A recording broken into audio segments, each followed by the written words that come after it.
E agora, continuando esse assunto de máquinas, falando de transformador, agora vamos falar um pouquinho sobre transformadores trifásicos. Quando você vai fazer transformadores para redes de distribuição, em vez de construir 3 transformadores monofásicos, você pode pegar e construir um transformador trifásico. Tende a ser mais barato do que 3 transformadores monofásicos de mesma potência. Tanto o transformador trifásico quanto os 3 monofásicos, eles podem ser conectados em Y ou em delta. Cada tipo de ligação vai ter suas vantagens. No caso, lembre-se que com a ligação em estrela eu tenho um ponto comum entre as 3 fases, estrela ou Y. Aqui eu tenho um transformador com primário e secundário ambos ligados em Y, e aqui eu tenho ambos os lados do transformador ligados em delta. No caso do delta, cada bobina ela vai ser conectada entre duas fases diferentes, entre L1 e L2, L2 e L3, e aqui entre L3 e L1.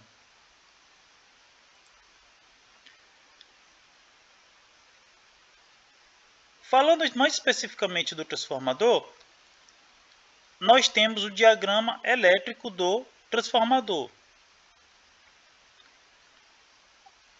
O circuito elétrico equivalente ao transformador, ele é feito da forma que está aqui na tela para vocês. Eu tenho R1 e X1, onde R1 é a resistência do fio do primário. X1 é a reatância indutiva do primário. Ou seja, quando você passa um fio no transformador, você tem duas perdas claras. A resistência do fio, que a gente chama de perdas no cobre, e a reatância do fio, da bobina.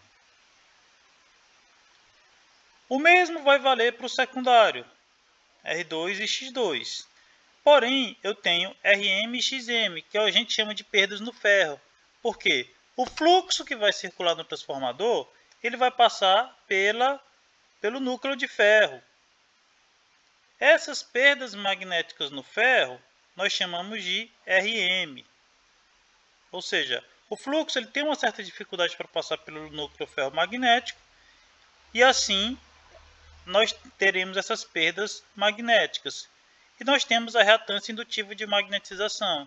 Perceba que para gerar esse fluxo, eu vou produzir uma reatância de magnetização que nós chamamos de Xm. E ela vai ficar em paralelo com o secundário, eletricamente. Isso aqui ele não muda com o aumento da carga. Essas resistências aqui, elas são constantes, porque o transformador está lá, a reatância e a resistência da parte do ferro, elas não vão mudar. Naturalmente que isso vai mudar essas duas correntes aqui, que vai mudar o valor que circula aqui. E aqui Z2 é a carga conectada ao secundário. Conhecendo um pouquinho do transformador, a gente vai falar um pouquinho dos ensaios. Se você eventualmente tiver um transformador e quiser testar se ele está ok, porque o transformador foi para manutenção ou você tem um transformador novo, tem uma série de ensaios que deve ser feito em laboratório para testar se o funcionamento está adequado.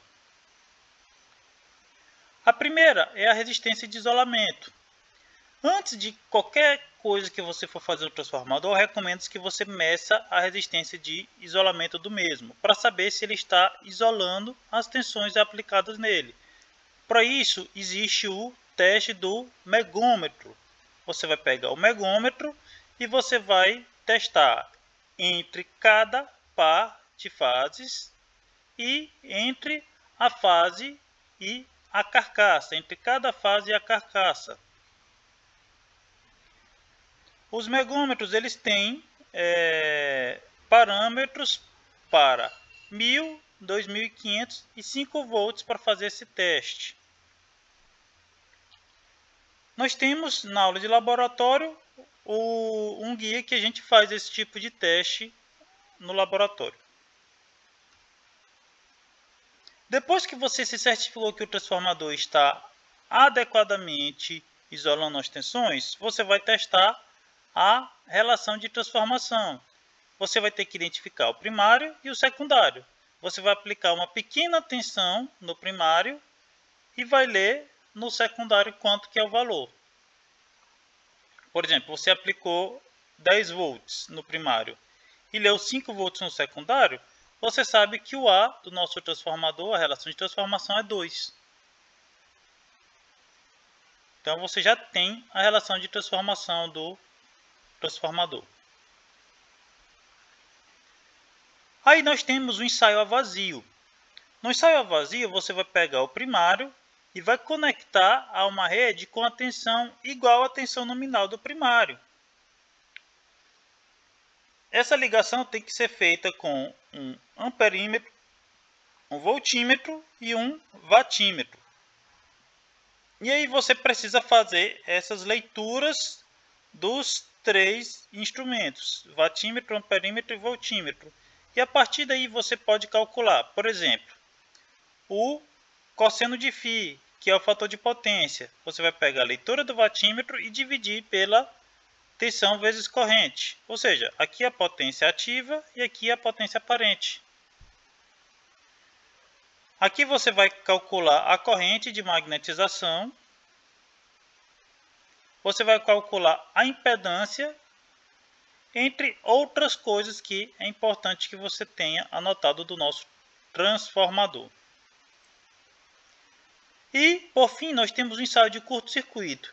Esse ensaio ele precisa ser feito com um varivolt, uma fonte de entrada que varia a tensão de entrada alternada.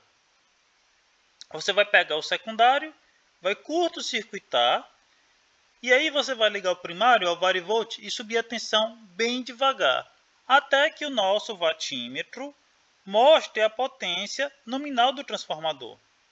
Por exemplo, eu tenho um transformador de 220 volts aqui, que ele é de 1 kVA. Você vai subir a tensão até essa leitura bem aqui ser equivalente a 1000 watts. Tem o fator de potência naturalmente, né? Então você tem que... O correto é você fazer a leitura através da tensão vezes corrente aqui, mas assim que o meu transformador atingir 1 kVA, você vai parar e vai anotar esses 3 valores para calcular os parâmetros do nosso transformador. Resistência de curto-circuito é a potência de curto-circuito dividido pela corrente ao quadrado. A impedância, VCC sobre ICC, e assim por diante. Com esses dados, a gente pode calcular todos os parâmetros do nosso transformador. Por exemplo, podemos calcular a potência em curto-circuito, nós podemos calcular a impedância percentual e o rendimento do nosso transformador. Se você fizer o teste a 20 graus, você vai calcular o rendimento dele a 20 graus. Essa é a temperatura normatizada para ensaio do transformador.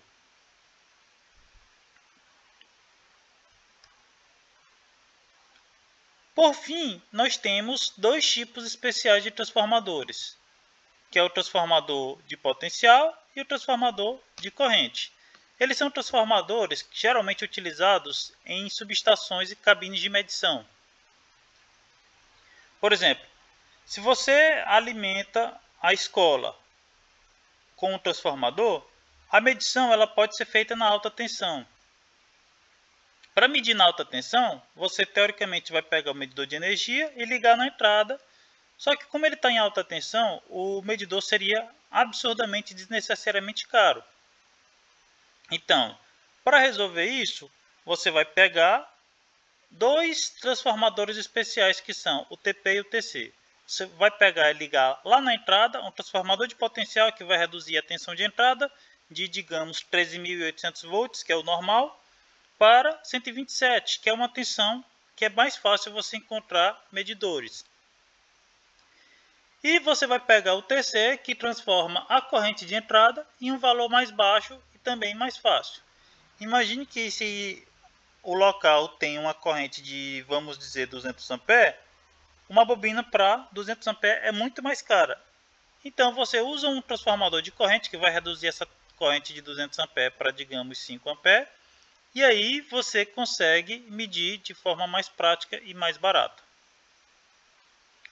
Um detalhe é que o TC nunca pode ter o secundário em aberto. Nunca. Se você ligar o primário do TC e não ligar o secundário, você vai danificar o mesmo. E pode até ocasionar acidente para quem está operando.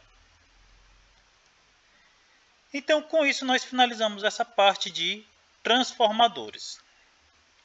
Agradeço a atenção de todos e em breve a gente vai fazer alguns exercícios. Obrigado.